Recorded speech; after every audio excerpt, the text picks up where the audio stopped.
बिहार में महाजंगल राज है। ये सिर्फ जंगल राज नहीं है। और नीतीश कुमार की बिल्कुल आखिरी पारी में ये बहुत मुझे लगता है कि सोची समझी रणनीति के तहत नीतीश कुमार को इतिहास के पन्नों से भी गायब करने की साजिश चल रही है। जैसे उनकी पार्टी को पूरे तरीके से खत्म कर दिया गया। वो मोदी और शाह ने मिल करके, वो लल्लन सिंह हो, कोई और अशोक चौधरी हो, उन सब ने मिल करके नीतीश कुमार को पहले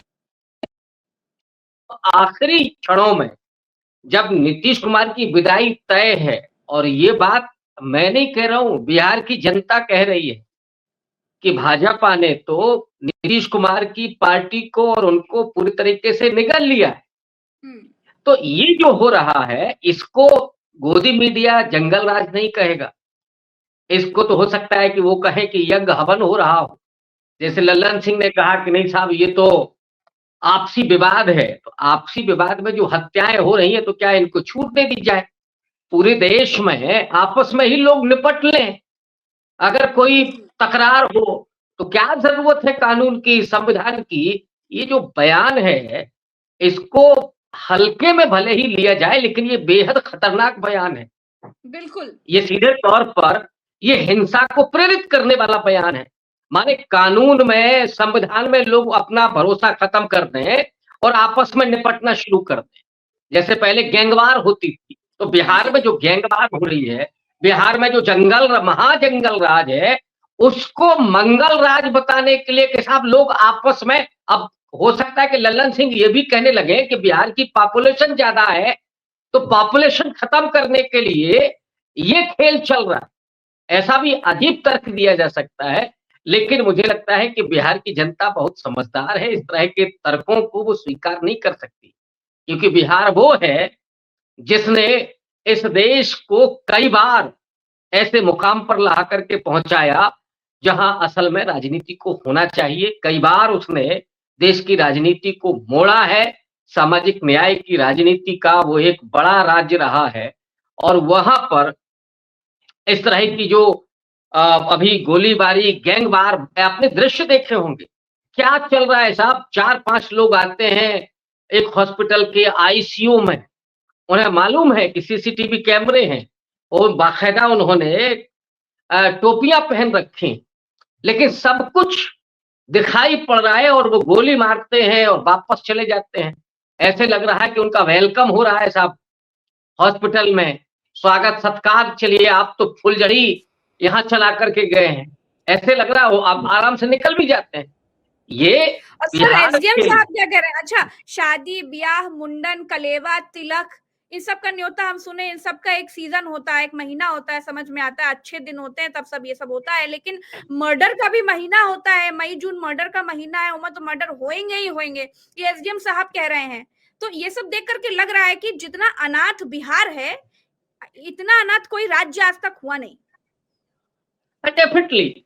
लेकिन एसडीएम साहब जो छुपाना चाहते हैं, और सरकार जो छुपाना चाहती है, कोई भी राज्य अपराध की तरफ तब बढ़ता है जब बेरोजगारी चरम पर होती है। ये जो शूटर हैं, ऑब्वियस है कि बेरोजगार होंगे। अगर इन्हीं को काम मिला होता, उनके अपने सही उम्र में पढ़ाई लिखाई मिली होती, पिछले 20 साल से तो नीतीश कुमार राज कर रहे हैं। जो कहते थे कि साल लालू प्रसाद यादव के समय जंगल राज था, अगर इन सबको रोजगार मिला होता, पढ़े लिखे होते, तो ये गोलियां नहीं चला रहे होते। तो आपको ये नहीं कहना है कि साहब ये सरकार का फेल्योर है, अपराध बढ़ रहा है, अपराधी निश्चिंत होकर के कहीं भी जाकर के गोलियां मार रहे हैं। आपका जो लैंड ऑर्डर है पूरे तरीके से फेल हो चुका है। सरकार का और पुलिस का जो रसूख है वो पूरे तरीके से खत्म हो चुका है। ये छुपाने के बजाय आप कह रहे हैं नहीं साहब ये महीना चल रहा है। जी। अब आप समझ सकते हैं हत्याओं का महीना है बिहार में। ये बेशर्मी की हद तक है। ये बिल्कुल वही तर्क है जैसे जो हिंदुत्ववादियों की राजनीति के तर्क होते हैं। बिल्कुल वही अच्छा, तर्क है, रविकांत सर, पैर। इधर ये तो चलिए जंगल राज की बात है। पूरा देश देख रहा है कितना जंगल राज है बिहार में। जब मुख्यमंत्री जी खुद ही होश खोए बैठे हैं तो राज्य का क्या करेंगे। खैर, ये बताइएगा कि अब तो इनके जो दल है, इनके सहयोगी साथी सब इनको घेर रहे हैं नीतीश कुमार को। चिराग पासवान बहुत चिंतित हैं। बिहार में जो कुछ घटित हो रहा है उससे बड़े परेशान घूम रहे हैं। इतना लंबा चौड़ा ट्वीट किया है, पढ़ेंगे तो रात हो जाएगी।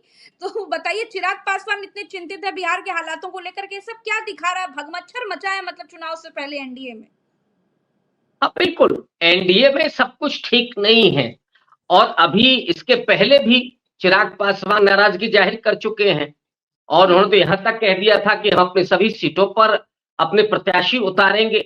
फिर यह भाई इधर वोटर लिस्ट जब दुरुस्त होने का मतलब सो कॉल्ड दुरुस्त होने का मामला चला, उस समय भी कुछ लोगों ने विरोध किया कि ये ठीक नहीं हो रहा है, तो मोदी जी कहाँ तक संभालेंगे? और नीतीश कुमार अपने होशो-हवास में नहीं है, ये सबको मालूम है। कभी वो प्रधानमंत्री की उँगली देखते हैं, कभी विधानसभा के भीतर जिस भाषा में बोलते हैं वो हम लोग रिपीट नहीं कर सकते हैं। तो उनकी मानसिक अवस्था ये तेजस्वी यादव आरोप लगाते हैं कि उनकी मानसिक अवस्था ठीक नहीं है और इसीलिए सारा ठीकरा नीतीश कुमार के सिर पर फोड़ दिया जाए। और बीजेपी जो खेल कर रही है, मुझे लग रहा है इसमें सारा खेल बीजेपी का है। बीजेपी के जरिए जैसे पहले इसके पहले के चुनाव में चिराग जी। पासवान को लेकर के नीतीश कुमार को कमजोर किया गया था, इस बार वही फॉर्मूला चल रहा है। इस बार फॉर्मूले में प्रशांत किशोर भी आ गए हैं, एक दूसरी कड़ी वो भी है। यहाँ चिराग पासवान के जरिए नीतीश कुमार को खत्म करवाइए, प्रशांत किशोर के जरिए जो नौजवानों के भीतर एक आशा पैदा हुई राहुल गांधी के जाने से, खास करके दलितों और अति पिछड़ों में, और जो नौजवान नौकरी की तलाश में है वो तेजस्वी यादव से बहुत प्रभावित हैं। तो इनको डाइवर्ट करने के लिए प्रशांत किशोर आ गए हैं। करोड़ों रुपए की सभाएं कहां से हो रही हैं? हालांकि प्रशांत किशोर हमले कर रहे हैं सरकार पर, तो वो लगेगा कई बार ये कि देखिए नहीं तो सरकार के खिलाफ है, असल में खेल वही चल रहा है। तो नीतीश कुमार पर हमला करिए और बीजेपी को साइड लाइन रखिए, बीजेपी अंदर ही अंदर खेल कर रही है, ये चल रहा है। लेकिन राहुल गांधी ने और तेजस्वी यादव ने इस बात को समझ लिया है, इसलिए आज बीजेपी से ज्यादा सवाल होंगे विपक्ष की तरफ से। नीतीश बिल्कुल। कुमार को तो अच्छा, उन्होंने कह राहुल दिया गांधी कि और तेजस्वी यादव से एक और बात याद आई कि अभी कुछ हाल फिलहाल में तेजस्वी यादव ने हेलीकॉप्टर में मछली खाई थी और राहुल गांधी ने लालू प्रसाद यादव के साथ वो चंपारण वाला मीट लालू जी ने पकाया था, राहुल जी ने खाया था। तो खूब मोदी जी ने कहा था कि इन लोगों की भावनाओं से खिलवाड़ करना आता अच्छा लगता है, मजा आती है इन लोग को। तो अब जो ललन सिंह जो है वो जो मटन पार्टी कर रहे हैं, उसका क्या होगा? उसमें किसकी भावनाएं आहत हो रही हैं? भाजपा को तो बड़ी तकलीफ हुई होगी। नहीं नहीं नहीं, तकलीफ नहीं है। ये इनका क्या है ना, जो एक मुहावरा चलता है कि चित भी मेरी पट भी मेरी सिक्का मेरे बाप का। हम्म। तो हम कहें, हम खिलाएं, हम खाएं, तो सावन नहीं है। अगर तेजस्वी यादव खाएं तो वो मछली है, राहुल गांधी अगर पकाएं तो चंपारण मीट है, तो सावन में ख्याल रखना चाहिए। ये जो तर्क हैं ये बड़े अजीब हैं। जैसे अमेरिका में एक व्यक्ति, अब मैं नाम नहीं लेना चाहता इसलिए, ही और इसी पार्टी से जुड़ा हुआ, वो गाय का मीट खा रहा था।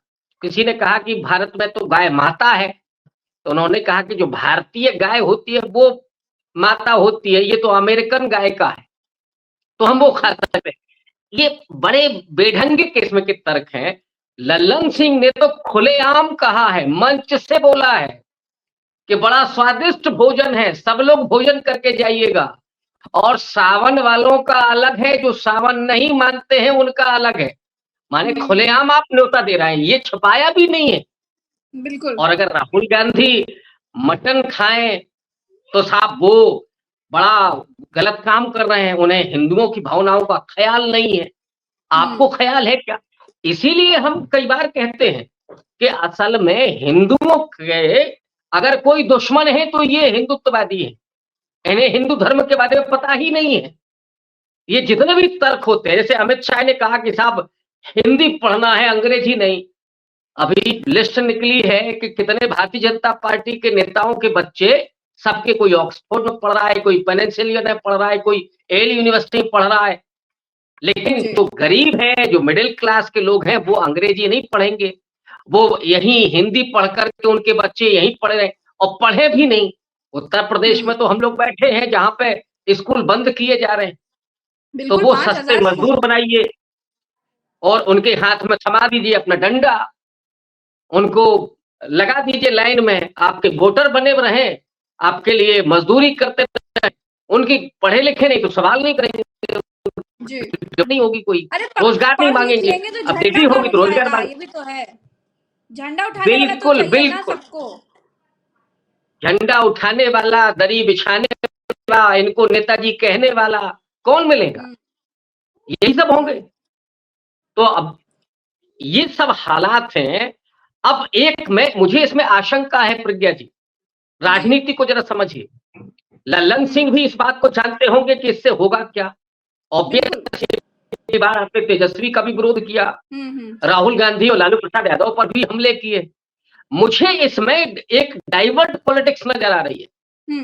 दरअसल बिहार में जो सरकार है वो रोजगार के मुद्दे पर घिरी हुई है। वो वहां जो करप्शन है, अद्भुत करप्शन, जहां पुल गिर गए, जो बन रहे थे, सड़कें टूटी, कहे तो ये नहीं सब करोड़ों नौकरियां देंगे, बोले चाहे नीतीश हाँ, बाबू। तो वो भ्रष्टाचार एक बहुत बड़ा मुद्दा है। तो रोजगार और भ्रष्टाचार को डाइवर्ट करने के लिए और लोग जो जंगल राज है इस समय, उसको भूल करके मटन वाले मुद्दे पर आ जाए। ये खेल असली यहां चल रहा है। तो मटन पर माने वही हिंदू मुसलमान पर पॉलिटिक्स लौट करके आ जाए, वो मटन और कब्रिस्तान पर लौट करके पॉलिटिक्स आ जाए। ये बहुत सोची समझी रणनीति के तहत लल्लन सिंह का ये वो ऐलान है। इसलिए इस पॉलिटिक्स को समझना होगा विपक्ष को। ये तो मुद्दा आप कहना चाह रहे हैं एक दिन मटन वाला खेल नीतीश कुमार का खेल बिगाड़ने के लिए रचा गया है, ऐसा बता रहे हैं? बिल्कुल, बिल्कुल। और जो विपक्ष है उसको डाइवर्ट करने के लिए कि विपक्ष भूल जाए बाकी जो बुनियादी मुद्दे हैं, विपक्ष को वहीं लगे रहना चाहिए। महंगाई, बेरोजगारी, करप्शन और नीतीश कुमार को जिस तरीके से हाईजैक किया है उनकी पूरी पार्टी को, यहीं पर विपक्ष को, दलितों के साथ वहां क्या हो रहा है, सरेआम अन्याय, पिछड़ों के साथ क्या हो रहा है इस सरकार में, तो वो उस अन्याय पर टिके रहना है, सामाजिक न्याय की राजनीति पर। राहुल गांधी जहां लेकर के आए हैं पॉलिटिक्स को, अभी कर्नाटक में जो बदलाव हो रहे हैं, तेलंगाना में जो बदलाव हो रहे हैं, जाति जनगणना का मुद्दे पर मोदी जी को यूटर्न लेना पड़ा, स्वीकार करना पड़ा। तो ये मुद्दे कहीं चुनाव में हावी ना हो जाए, इसलिए मटन पर लेकर के आना। इसलिए मैं कहूँ कि लल्लन सिंह ने जो ऐलान किया है ये बहुत जानबूझ करके किया है। इस पॉलिटिक्स को विपक्ष को समझना होगा कि हमें इस पर राजनीति नहीं करनी है। हम मटन और सावन पर राजनीति नहीं करेंगे। कैसे सावन अच्छा होगा, कैसे लोगों का भविष्य अच्छा होगा, कैसे नौजवानों को नौकरी मिलेगी, कैसे बिहार में ये जंगल राज खत्म होगा, भ्रष्टाचार खत्म होगा और सामाजिक न्याय कैसे होगा बिहार में, इस पर राजनीति करनी होगी विपक्ष को। उसी पर घेरना होगा इस सरकार को। पिछले 20 साल से चला रहे हैं। भाजपा कर क्या रही है वहां पे? नीतीश कुमार तो उनके हाथ में है। क्या कर रही है भाजपा? और अब तो डबल इंजन की सरकार है। ये डबल इंजन की सरकार रोज धाए धाए हो रही है। साहब इस जुलाई में अभी कितने 8-10 दिन में ना भाजपा को बिहार से मतलब, ना बिहारियों से मतलब, सब नीतीश कुमार के हवाले हैं जो खुद सुध-बुध खोए हैं। और जो है संगठन मजबूत करने में लगी है भाजपा, जो ऐन केन प्रकारेण बिहार में सत्ता चाहिए। और वो असली खेल चुनाव आयोग के जरिए हो रहा है। संगठन को भी दुरुस्त करना, जातिगत समीकरण साधना, लेकिन उससे ज्यादा चुनाव आयोग के जरिए एक तो फर्जी वोट पर जुड़वाना और लाखों वोट काट देना। ये राहुल गांधी ने जो महाराष्ट्र चुनाव में धांधली हुई उसको जो एक्सपोज किया, और राहुल गांधी इस बात का आरोप लगा रहे कि उसी पैटर्न पर बिहार में लोकतंत्र की को हराया जाने की कोशिश हो रही है। जहां राहुल गांधी की लोकप्रियता नरेंद्र मोदी के कई कदम आगे दिखाई पड़ रही है। तेजस्वी यादव वहां के सबसे लोकप्रिय नौजवान नेता हैं। बीजेपी कहीं टिक नहीं रही है। तो चुनाव आयोग के जरिए क्या बोल रहे हैं साहब ज्ञानेश कुमार, बीएलओ क्या कर रहा है, ये तो सारी चीजें सामने आ चुकी है ना। कैसे वो फॉर्म भरे जा रहे हैं और उसमें सबसे ज्यादा जो हो रहा है वो दलित और अति पिछड़े ये जो कमजोर अनपढ़ तबका है उसके जी। वोटिंग राइट को छीना जा रहा है। मुसलमानों का कह रहे होंगे, लेकिन मुसलमानों ने तो सीए एनआरसी के वजह से पहले ही उन्होंने अपने कागजात तैयार कर लिए थे। उनके वोट कम कटेंगे, ज्यादा वोट जो कटने जा रहे हैं वो दलितों और अति पिछड़ों के, कमजोरों के, गरीबों के, उनके वोट कटने जा रहे हैं। तो ये गला घोंट रहे हैं ना आप लोकतंत्र का, लोगों का सबसे बड़ा अच्छा, राजनीतिक अधिकार आप क्या छीन। आप इस पर क्या कहेंगे? विपक्ष तो नहीं इस ये बात पर बिल्कुल खड़ा है कि ये एसआईआर के जरिए चुनाव अपने पक्ष में करना चाहते हैं। डेफिनेट बिहार में तो वही चल रहा है, एक एसआईआर चल रहा है, दूसरा एफआईआर चल रहा है। जी बिल्कुल। अगर आपने एसआईआर पर सवाल उठाया तो एफआईआर हो जाएगी, जो हुआ अभी कुछ जी। पत्रकारों के साथ। एसआईआर के जरिए आप कर क्या रहे हैं? खुलेआम बीएलओ सिग्नेचर कर रहे हैं, जो वहां पर मतदाता हैं, और सुप्रीम कोर्ट ने जो निर्देश दिया कोई पालन नहीं हो रहा। चुनाव आयोग उसके लिए तैयार नहीं है। ये पूरी जो बेशर्मी है वो बिहार चुनाव को मैनेज करने के लिए है। बहुत मुस्तैद है। सबसे अच्छी बात ये है जो उसने मुस्तैदी महाराष्ट्र के चुनाव में नहीं दिखाई।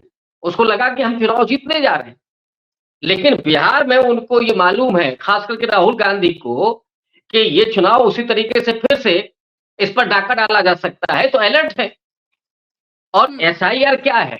एसआईआर के जरिए सीधे तौर पर लाखों लोगों के वोट काटने की साजिश चल रही है, और ऐसे तमाम फर्जी लोगों के वोट जोड़ने का खेल चल रहा है, और इसी के जरिए। अच्छा, आज की तारीख में आप बिहार में क्या देख रहे हैं रविकांत सर? आप तो बिहार की राजनीति को बहुत करीब से देख रहे हैं, समझ रहे हैं, तो आपका विश्लेषण क्या कह रहा है? आज की तारीख में अगर चुनाव हो जाए तो बिहार की जनता क्या सोची बैठी है?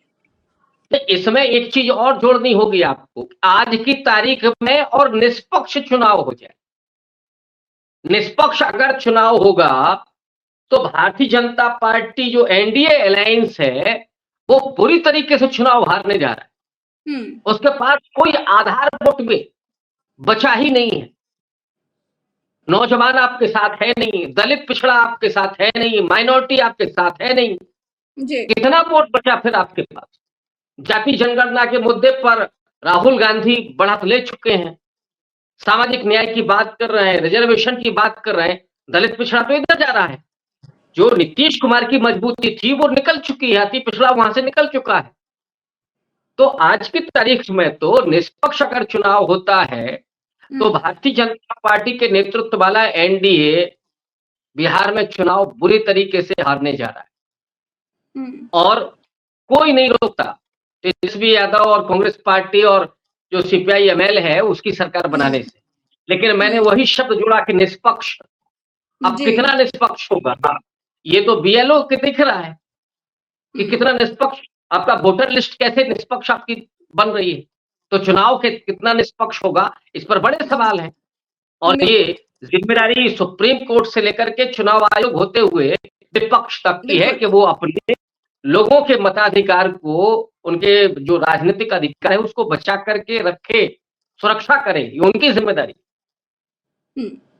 अच्छा, चिराग पासवान कह रहे हैं कि सभी सीटों पर चुनाव लड़ेंगे, हालांकि एनडीए में है, और दूसरा कि नीतीश कुमार के बड़े प्रिय हैं, इनकी दोस्ती तो बहुत पुरानी है, दिखा चुके हैं चिराग पासवान अपना कमाल पिछले चुनाव में, एक मजा चखा चुके हैं नीतीश कुमार को, लेकिन फिर वही क्या देख रहे हैं आप? नहीं, चिराग पासवान दबाव बना रहे, उन्हें सीटें चाहिए, एक सम्मानजनक सीटें चाहिए। और दूसरा बीजेपी का, अब वो तो कह चुके हैं कि हम तो मोदी जी के हनुमान हैं। तो अगर मोदी जी माने रामचंद्र जी का इशारा होगा कि नीतीश कुमार को खत्म करना है तो कुछ भी करेंगे। चिराग पासवान दरअसल एक तीर से दो निशाने कर रहे हैं। एक तरफ वो हनुमान अपने आप को साबित कर रहे हैं, तो दूसरी तरफ माने नीतीश कुमार को कमजोर करेंगे, और दूसरी तरफ अधिक सीटें कैसे प्राप्त हो इसके लिए वो एक दबाव बना रहे हैं। तो ये दबाव की पॉलिटिक्स है। चिराग पासवान के पास एक अपना आधार वोट बैंक है, पासवान वोट बैंक है, लेकिन इसके अलावा बाकी और जाति समाज में चिराग पासवान की कोई बड़ा जनाधार नहीं है, इसलिए बहुत बड़ी भूमिका नहीं अदा करेंगे। लेकिन इसमें कोई दो राय नहीं है कि नीतीश कुमार को कमजोर करने में वो बड़ी भूमिका अदा कर सकते हैं। अच्छा, कांग्रेस को कहाँ देख रहे हैं आप? देखिए, कांग्रेस ने बहुत बड़ा नैरेटिव सेट किया है। राहुल गांधी पिछले 6 महीने के भीतर 5 बार बिहार जा चुके हैं बिल्कुल। और पाँचों बार राहुल गांधी ने जो ताकत दिखाई है, उसमें चाहे उनका उस अम्बेडकर हॉस्टल जाना जहाँ धारा 144 लगी थी, वहाँ पैदल चले जाना और फिर भाषण देना, तो दलित नौजवानों के बीच में जो राहुल गांधी ने अपनी लोकप्रियता हासिल की है, जो एक एक पहचान बनाई है, एक ऐसे नेता की छवि राहुल गांधी की आज बन गई है जो दलितों, पिछड़ों, आदिवासियों की, महिलाओं की, अल्पसंख्यकों के लिए लड़ाई लड़ रहा है। गरीबों, वंचितों की लड़ाई लड़ रहा है, कमज़ोरों की लड़ाई लड़ रहा है। तो वो एक विश्वास राहुल गांधी के प्रति बन रहा है। तेजस्वी यादव चूँकि वहाँ पहले से बहुत मजबूत है लालू प्रसाद यादव की वजह से, कांग्रेस पार्टी ने अपना प्रदेश अध्यक्ष जिन राजेश राम को बनाया है, वो दलित समाज से आते हैं। अल्ला बरू वहाँ प्रभारी हैं, अच्छा काम कर रहे हैं। मुस्लिम समाज के लिए भी उन्होंने अ, म कई बड़े नेताओं को निकाला है, अली अनवर साहब को भी लेके आए हैं, जो पसमानदा को लीड करते हैं। तो जी। कांग्रेस पार्टी ने जो उसका विज़न है, जो उसका एजेंडा है, उस पर वो संगठन और एजेंडा दोनों को लेकर के आए हैं। राहुल गांधी की अपनी जो लोकप्रियता है, उसका भी फ़ायदा मिलेगा और ये सिर्फ़ कांग्रेस तक सीमित नहीं रहेगा, ये पूरे इंडिया अलायंस को मिलेगा इसका फ़ायदा। तो कांग्रेस पार्टी की तो अपनी भूमिका रहेगी ही, नैरेटिव के स्तर पर राहुल गांधी की लोकप्रियता का फ़ायदा पूरे अलायंस को मिलेगा। अच्छा, चलिए बहुत-बहुत शुक्रिया रविकांत सर, आपने समय दिया। दर्शकों का भी बहुत-बहुत आभार। हम फिर मिलेंगे अगली चर्चा में, अभी के लिए इतना ही। चैनल को सब्सक्राइब नहीं किया तो ज़रूर कर लीजिए। नमस्कार।